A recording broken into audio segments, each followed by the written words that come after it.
हमारे नबी पर, अल्लाह के नबी पर और इस्लाम पर क्या इल्ज़ाम है कि ये जिहादी मज़हब है, ये लड़ने वालों का मज़हब है, ये लड़ाई करते हैं, लड़ते हैं। और अल्लाह के नबी 47 आपकी ज़िंदगी के अंदर 27 जंगों में नबी पाक अलैहिस्सलाम खुद शरीक हुए और आपके पास 9 तलवार थी। लोग ये भ्रम फैलाते, लेकिन ये बात बिल्कुल स्पष्ट है कि आप अलैहिस्सलाम 27 जंगों में खुद से गए, तलवार उठाई आपने, आप लड़े भी हैं। लेकिन आज तक दुनिया की किसी भी हिस्ट्री की किताब में एक लाइन भी ये नहीं लिखी हुई है कि जनाब मोहम्मद रसूलुल्लाह ने किसी मासूम बच्चे के ऊपर, किसी मासूम बच्चे का एक कतरा खून तक बहाया, नहीं लिखा। आपने मना किया। मोहम्मद रसूलुल्लाह ने कहा कि पहली बात तो जंग मत करो, जंग हल नहीं है। लेकिन अगर जंग की नौबत आ जाती है, दुश्मन सामने आ जाता है, तो जब मैदान में आ जाओ तो पीठ फेर कर भी मत भागो, फिर उनकी गर्दनें मार दो, उनकी गर्दनें उड़ा दो। हाँ, लेकिन ख्याल रखो कि जब जंग के मैदान में जाओ तो अगर वहां कोई तुम्हारे सामने में कोई बच्चा आ जाए तो उन पर हाथ नहीं उठाना, कोई औरत आ जाए उन पर हाथ नहीं उठाना, कोई बूढ़ा आ जाए उन पर हाथ नहीं उठाना, या अगर फसल आ जाए, फसल हो बीच में, बागीचा हो, पेड़ों को मत काटना, फसल को बर्बाद मत करना। अल्लाह के नबी की नसीहत है कि नहीं? हदीसों के अंदर भरी पड़ी बेशुमार। मोहम्मद बिन कासिम अस्सक़फ़ी रहमतुल्लाहि अलैह को इस मुल्क सिंध के अंदर जब हमला करने के लिए हज्जाज बिन यूसुफ ने भेजा था, हमला करने नहीं बल्कि यहाँ का एक जालिम बादशाह था उसके मुकाबले के लिए भेजा था, उन्होंने कुछ पैसे लूटे थे। तो हज्जाज बिन यूसुफ को कहा गया था, हज्जाज बिन यूसुफ ने मोहम्मद बिन कासिम से कहा था कि ए मोहम्मद बिन कासिम जाओ, लेकिन याद रखना किसी भी इबादत खाने को मत तोड़ना, चाहे वो किसी की भी इबादत खाना हो, मंदिर हो कि क्रिश्चियन हो, क्रिश्चियनों का चर्च हो कि कलीसा हो कि गुरुद्वारा हो, कुछ भी हो, मत तोड़ना। दूसरी बात, किसी बच्चे पर हाथ मत उठाना, किसी औरत पर हाथ मत उठाना, किसी औरत की इज्जत व आबरू की तरफ निगाह उठाकर मत देखना, किसी बूढ़े आदमी को उसकी कमजोरी की वजह से उस पर हमला मत करना। हज्जाज बिन यूसुफ जो खून की होली खेलता था, अगर जब तक वो एक आदमी का कत्ल नहीं करता डेली तो उसको चैन नहीं मिलता था, उसकी भूख नहीं मिटती थी। वो हज्जाज बिन यूसुफ जालिम बादशाह होने के बावजूद भी वो जंग के कवानीन को लोगों के सामने रख रहा है और कह रहा है कि नहीं, किसी भी निहत्थे के ऊपर हमला करना ताकतवर की अलामत नहीं है, ये बुज़दिली की दलील है। लेकिन आज दुनिया में क्या हो रहा है? आज गजा पट्टी फ़लस्तीन में पता कितने लोग मारे गए? अभी 2 रोज़ पहले जंग बंद हुई है, बंद नहीं हुई जंग, सीज़ फायर का ऐलान किया गया। तकरीबन 25,000 से ज़्यादा लोग मार दिए गए, उनमें से 6,000 सिर्फ बच्चे हैं।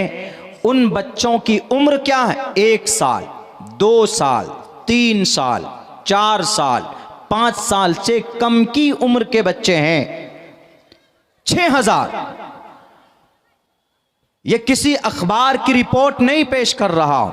हार्वर्ड यूनिवर्सिटी बड़ी यूनिवर्सिटी है दुनिया की, इन यहूदियों के, उस यूनिवर्सिटी के अंदर इन यहूदियों ने उसका आंकड़ा जारी किया है कि 6,000 मासूम बच्चे, दूध पीने वाले बच्चे, 1 साल से भी कम उम्र के बच्चे, कहीं तो 1 महीने के बच्चे का जिक्र है, उनको मार दिया गया। और 25,000 लाशें तो रिकॉर्ड में है, जिनकी लाशें मलबे से निकाल ली गई और जिनकी लाशें मलबे में दबी हुई है वो अनकाउंटेबल है, वो लाशें गिनी नहीं गई। और इल्ज़ाम किस पर है? जिहादी होने का दावा, मुजाहिद ये कहते हैं, लड़ाका कौम कौन? मुसलमान। जंग करने वाले कौन? मुसलमान। टेररिस्ट कौन? मुसलमान। आतंकवाद कौन? मुसलमान। आज तक दिखा दो दुनिया वालों। मुसलमानों, आपकी जुबान में आवाज होनी चाहिए। You have to knowledge about that. आपको पता होना चाहिए आपके इस्लाम के बारे में, आपके इतिहास के बारे में। आप अगर जाहिल बनकर रह गए, अपने बच्चों को नहीं पढ़ाया, अपने इस्लाम के बारे में, शरीयत के बारे में उनको इंफॉर्मेशन नहीं दिया, तो याद रखिए आपके आने 20 से 25 साल बाद जो कौम आएगी, उस कौम को सिर्फ मुसलमान होने की बुनियाद पर उनके हाथ में हथकड़ी डालकर जेल के सलाखों के पीछे डाला जाएगा। तालीम जरूरी, इतिहास, तारीख, इनकी जानकारी हमारे बच्चों में होना जरूरी। नौजवानों, मोबाइलों के अंदर बड़ी बारीक से आप टीम बना लेते हो। हमने बहुत खूबसूरत टीम बनाया है 50 रुपए देकर, अब हम जीतेंगे इसमें 1 लाख। आप 50 लाख रुपए जीत जाओ, इस्लामिक शरीयत के प्लेटफॉर्म पर उन पैसों का यूज करना आपके लिए जायज नहीं है, आपके लिए हराम है।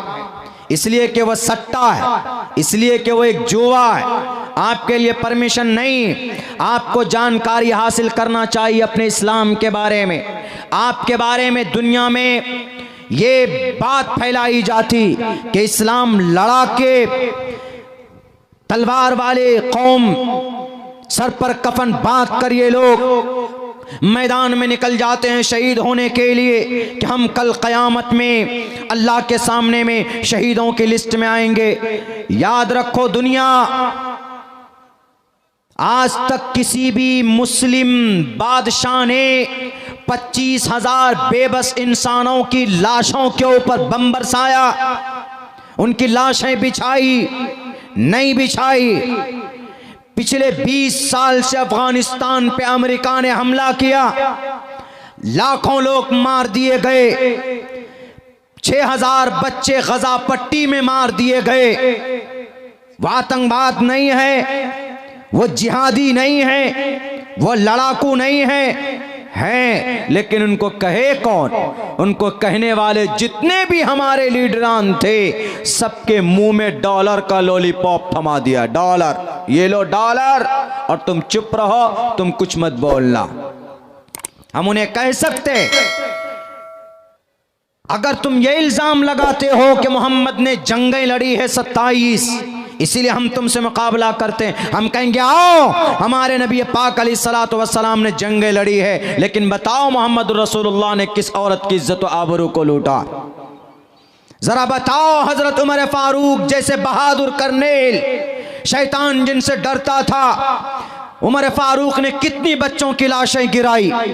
जरा बताओ तुम कि उस्मान गनी, अबू बकर सिद्दीक, हजरत हमजा रजी अल्लाह ताला अन्हु ने कितने बूढ़ों की हड्डियों को तोड़ा और तलवार से उन पर हमला किया? एक भी नहीं। जंगे बद्र मौजूद है, जंगे उहद मौजूद है, गज़वा खंदक मौजूद है, गज़वा तबूक मौजूद है, गज़वा हुनैन मौजूद है, सुलह हुदैबिया मौजूद है, और गज़वा ज़ातिर रिक़ा मौजूद है। आप अलैहिस्सलातु वस्सलाम ने जब इरादा किया मक्का फतह करने का, तो मोहम्मद रसूलुल्लाह ने कहा कि ऐ मक्का के मुशरिकों, आज डरना मत, जालिम यहूदी सुनना तुम, और इसराइल पर बसने वाले वो नेतन्याहू बिन्यामीन जालिम, जरा आप नबी के पैगाम को सुनना। मोहम्मद रसूलुल्लाह जब मक्का में दाखिल हो रहे थे 10,000 लश्कर लेकर, आप अलैहिस्सलातु वस्सलाम ने सबसे पहले यह ऐलान करवाया कि मक्का की माँ, आज तुम्हारे गोद को सुना नहीं किया जाएगा। ऐ मक्का के बहनों, मक्का की लड़कियों, आज तुम्हारे दुपट्टे को तुम्हारे सर से नहीं उतारा जाएगा। ऐ मक्का के लड़कों, बच्चों सुनो, आज तुम्हें यतीम व मिस्कीन नहीं बनाया जाएगा। ऐ मक्का के बूढ़ों, आज तुम्हें बेसहारा नहीं बनाया जाएगा। ऐ इस्राइल, नबी के ये पैगाम सुन लो। तो अल्लाह के नबी अलैहिस्सलातु वस्सलाम ने कहा, जाओ इज़हबू वअंतुम तुलक़ा ला तस्रीब अलैकुमुल यौम, आज माफ़ी का ऐलान करता हूँ। मैं मोहम्मद इब्न अब्दुल्ला, नबी के ऊपर जुल्म सितम की बारिशें हुई, कांटे बिछाए गए रास्ते में। अभी ताइफ का वाक़या आया आपके सामने में। ताइफ में नबी को सर पर और पैर पर मारा जाता था ताकि नबी परेशान होकर गिर जाए। नबी गिरते थे, इनके खादिम हाथ पकड़ कर ऐसे उठाते, तब जाकर लेकर जाते थे। अल्लाह के नबी इतनी दर्दनाक हालत में भी यही कहते, अल्लाहुम्मा हदी कौमी फइन्नहुम ला यअलमून। ऐ यहूदियों, तुम हमारे नबी के बौलो बरास का मुकाबला नहीं कर सकते, तुम हमारे नबी के किसी कल्चर का मुकाबला नहीं कर सकते। हमारे नबी ने तो अपने जानी दुश्मनों को सीने से लगाया था और माफ कर दिया था, कहा कि जाओ मैं तुम्हें माफ करता हूं। अपने जानी दुश्मनों को किसी ने माफ किया तो उस शख्स का नाम, उस जात का नाम जनाब मुहम्मदुर रसूलुल्लाह सल्लल्लाहु अलैहि वसल्लम।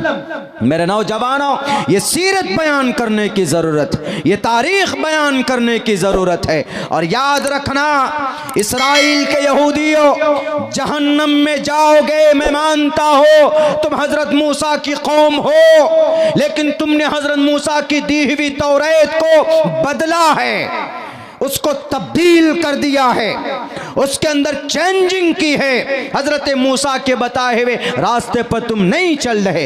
मन क़तला व मन क़तला मुमिनन मुतअम्मिदन फजज़ाउहु जहन्नम। अल्लाह तबारक व तआला कुरान करीम के अंदर खुले लफ्ज़ों में कहता है कि जो किसी मोमिन को जानबूझकर मारता है फजज़ाउहु जहन्नम, उसका ठिकाना जहन्नम है। तुम्हें जन्नत क्या, जन्नत जभी मिल पाएगी तुम्हें जब तुम अल्लाह तबारक व तआला के मुजरिम न होते। तुम मुजरिम हो।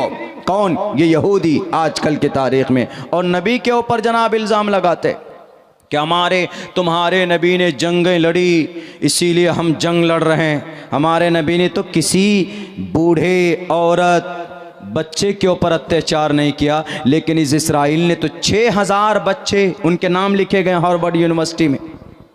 मेरे नौजवानों, आपको शायद मालूम नहीं, आपको मालूम होना चाहिए।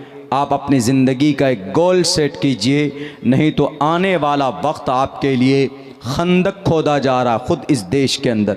दुनिया किस गुमान में थी? दुनिया समझ रही थी कि अरे नहीं, फ़लस्तीन पर हमला हुआ है तो अरब के लोग आ जाएंगे, तुर्की आ जाएगा, ईरान आकर मदद करेंगे। किसी ने मदद किया किसी की? किसी ने किसी की मदद नहीं की। अगर इस देश के अंदर आपके लिए आपका जनाजा भी अगर तैयार किया जाएगा तो कोई आपकी मदद के लिए नहीं आएगा। आपको खुद खड़ा होना होगा, आपको अपने अल्लाह से रिश्ता मजबूत करना होगा, आपको बेबाक बनना होगा, आपको बुज़दिल नहीं। अभी की बात है, कल की मैं एक बात बताऊं आप